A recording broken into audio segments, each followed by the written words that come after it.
Hi everyone, thank you for joining me. My name is Kacey Darling, and today I will be talking about my quality improvement program I have been working on, which is over my personal financial management and saving money. So, the first step in improving a problem or process is identifying the issue that needs improvement. So, I decided to focus on financial management, and improving financial management is a crucial step towards financial stability and personal growth.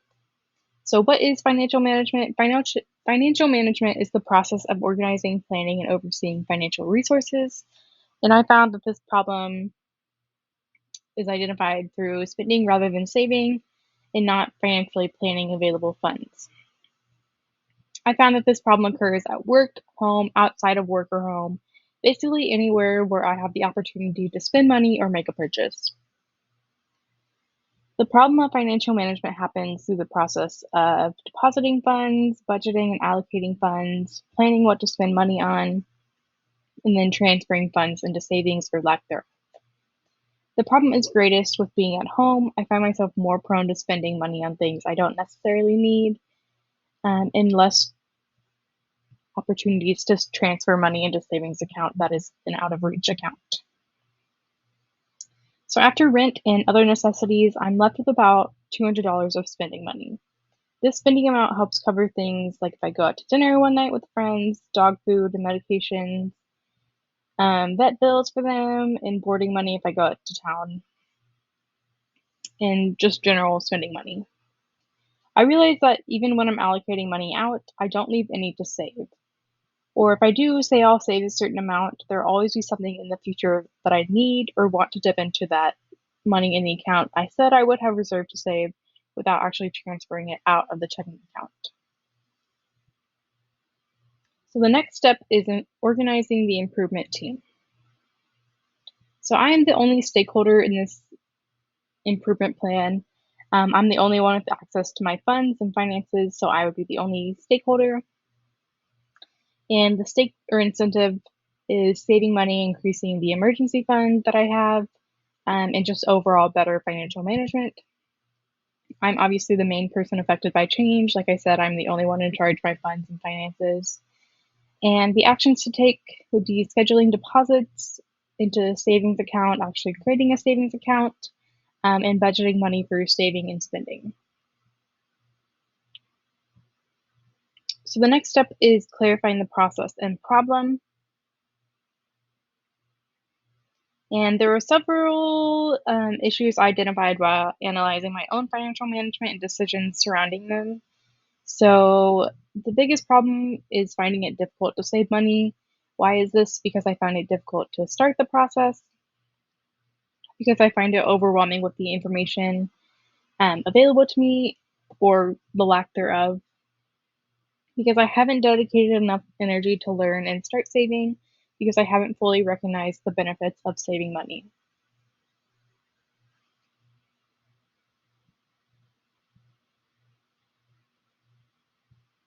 There are also possible solutions to these issues. For instance, better self-discipline, education on benefits, and creating effective systems. For self-discipline, the money in my sole account was very easily accessible. Not only do I have my card on me at all times, but I also have it saved in my phone wallet and have it saved on websites. This makes it easier to spend money due to the convenience factor of not having to type in the card at every website. Every website I visit to make a purchase, and takes away moments I could use to restrain myself from making that purchase. I could potentially remove these save cards off of websites and from my phone wallet to help lessen the amount of spending over saving I am doing.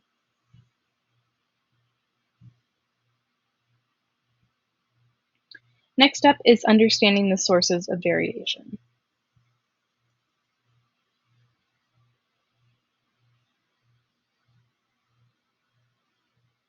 So this is the cause and effect diagram I came up with the effect being not saving money.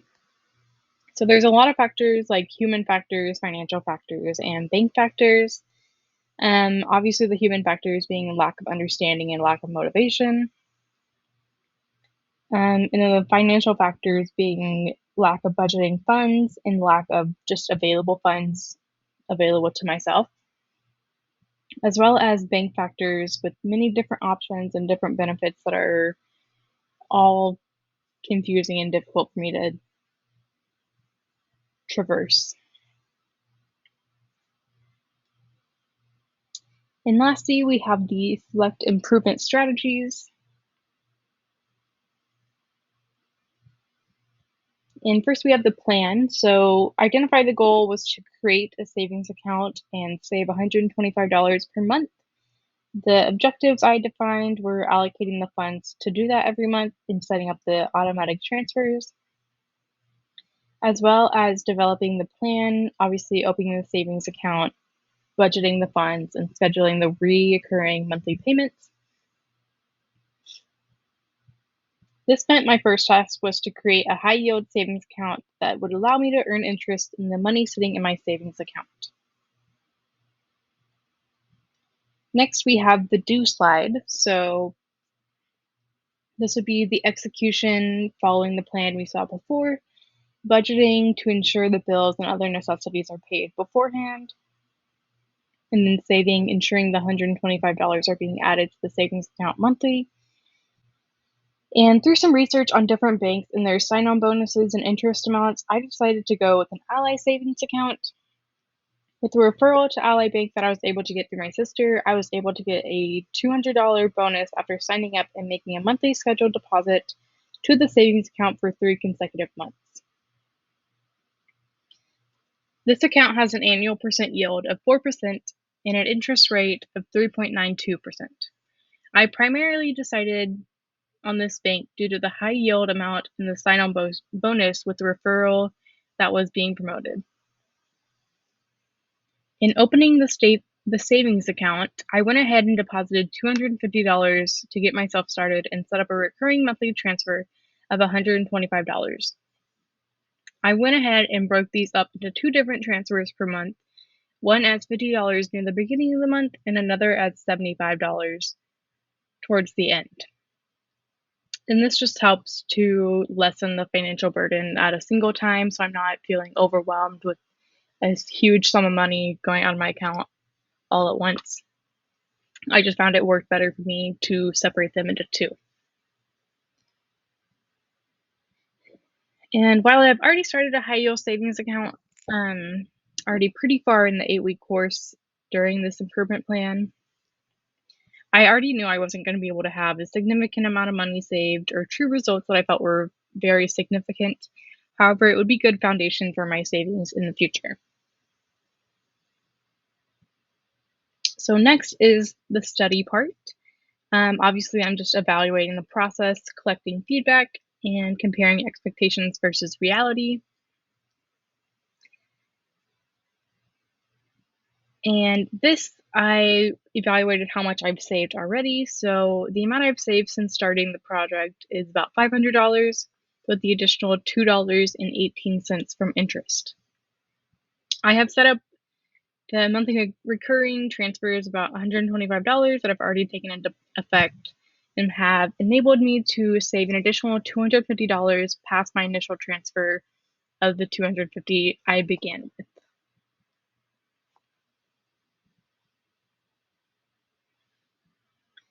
So next is the act, and this is potentially adjusting the plan by switching the amount of funds transferred monthly, implementing the revised plan, if any, and the continual improvement of the plan.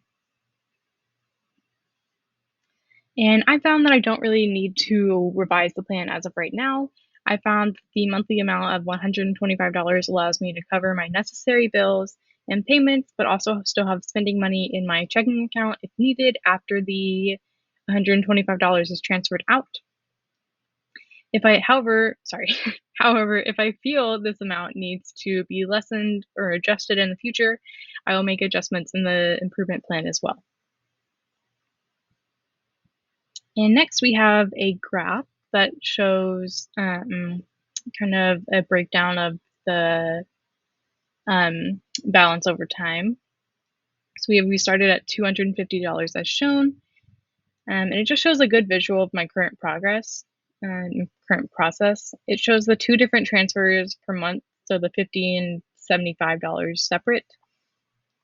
But also the steady increase in savings from the initial $250 that was transferred over in creating the account to also the $500 plus few dollars in interest that I have now. And lastly, we have this projected balance graph.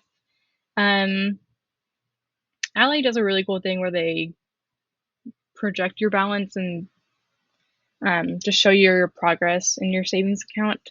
And so I find that's very helpful to see what could be in the future. So as shown in this graph, if I continue to save $125 per month, I will have saved $5,124.55 in 3 years. This is without me changing the recurring $125 per month or adding any additional funds to the account. If I'm able to see the slight improvement already while feeling like I've made a meaningful and insightful difference in my own life and perspective on financial management. I now understand the benefits of saving money and I'm excited about the prospects of how much I can save in the future and look forward to save more going forward in life. Thank you. Bye-bye.